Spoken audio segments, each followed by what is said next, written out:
My apologies.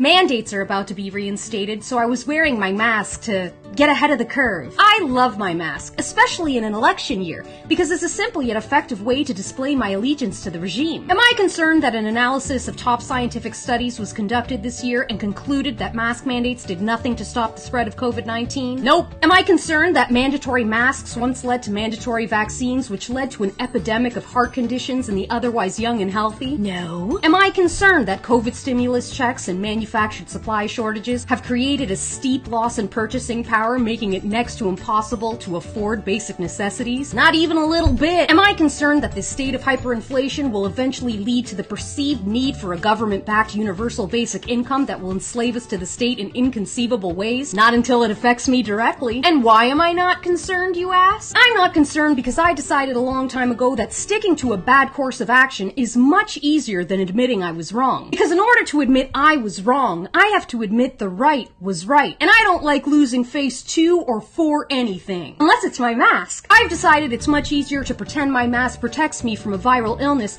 when deep down I know it only protects me from one thing: personal accountability. I prefer to float through life blaming all of the world's woes on fascism, racism, or white supremacy so that I never have to face the true enemy. Want to talk about who it is? Comment below with your opinion. Don't forget to include a source. I prefer to denounce the bad guys from our history books while simultaneously condemning the guys who wrote our history books. I prefer to call anyone who speaks up, fights back, or stands their ground a denialist or a sympathizer so that I don't feel obligated to do the deeper research. Real research takes away from meme time. And lastly, I prefer to put on my mask, and one day when my children ask, I'll tell them I washed my hands clean, not of COVID-19, but of any and all culpability for handing the world over to commies.